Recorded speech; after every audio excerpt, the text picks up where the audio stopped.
Aujourd'hui, je vais vous parler de quelques faits insolites dans le règne animal. Mieux est de rire que de larmes écrire, parce que rire est le propre de l'homme. Rabelais.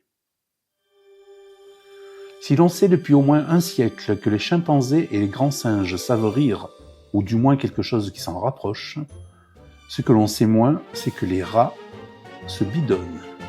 Des neuroscientifiques ont chatouillé des rats et ont découvert un centre cérébral du chatouillis.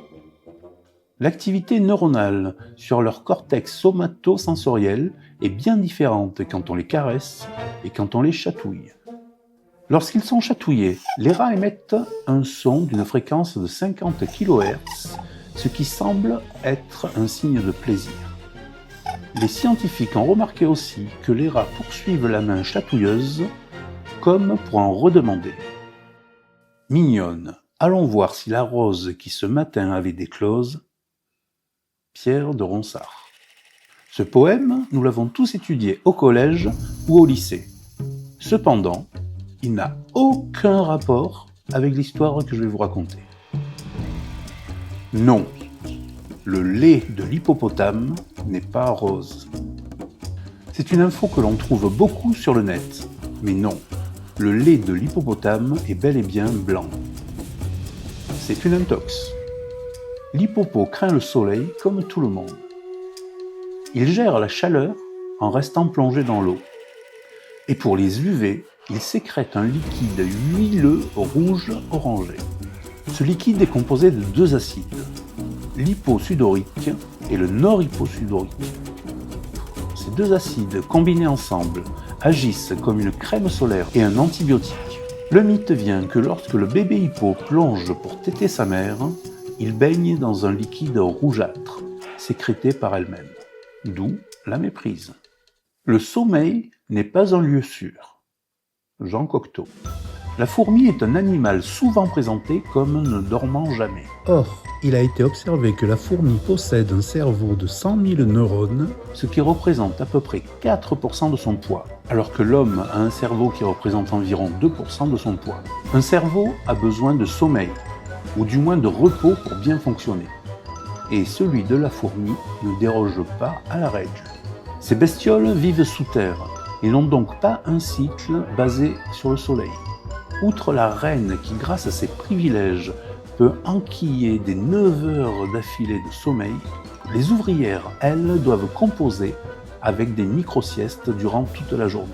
Environ 250 par jour, approximativement d'1 minute, ce qui représente à peu près 4 heures. Il est donc faux de dire que la fourmi ne dort jamais. En revanche, à la place, il faudrait dire que la fourmilière ne dort jamais. 80% de la fourmilière est active 24 heures sur 24. La gratitude, comme le lait, tourne à l'aigre si le vase qui la contient n'est pas scrupuleusement propre. Rémy de Gourmont. Saviez-vous que certains oiseaux, comme le pigeon ou le flamant rose, allaitent leurs oisillons? Ce lait est produit dans le jabot. Des cellules épithéliales se transforment en lait de jabot.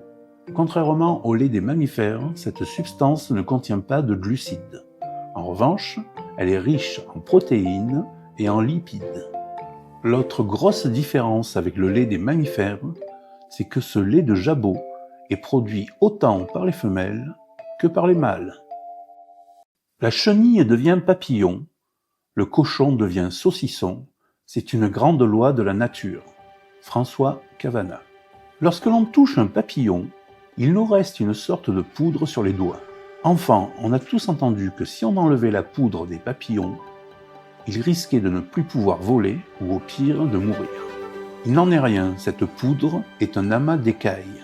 Et tant que l'aile elle-même n'est pas déchirée ou percée, le papillon peut voler sans problème.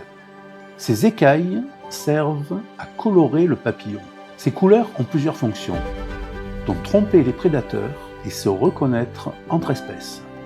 Il est même à noter que chez certains papillons, ces écailles peuvent dégager des phéromones. En enlevant toutes ces écailles à un papillon, on ne le tuerait pas, on ne l'empêcherait pas de voler, mais on l'empêcherait bien de pécho.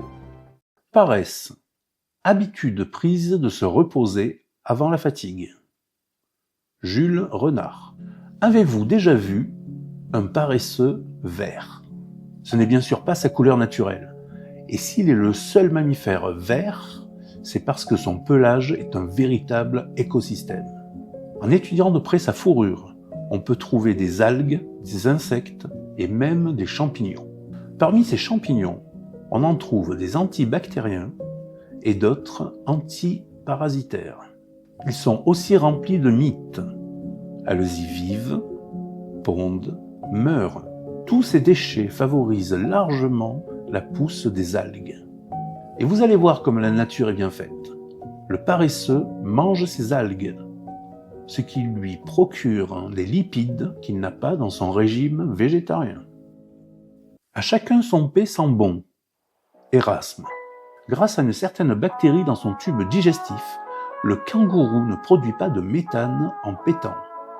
Gardez ça dans un coin de l'esprit pour tout à l'heure. Il semblerait que l'élevage de bovins soit responsable de 10% de la production de méthane sur Terre. Le méthane est un gaz à effet de serre en partie responsable du dérèglement climatique. Donc nous avons d'un côté les kangourous qui peuvent péter allègrement toute la journée sans polluer, et de l'autre ces pauvres vaches qui, de par leur régime et leur constitution, dégagent du méthane par tous les trous. Il n'en aura pas fallu plus pour donner des idées aux scientifiques. Coloniser l'intestin des bovins et des ovins, tant qu'on y est, par le micro-organisme présent dans le tube digestif du kangourou. Merci d'avoir regardé cette vidéo, n'oubliez pas de liker et de vous abonner si vous ne l'êtes pas, et je vous dis à lundi.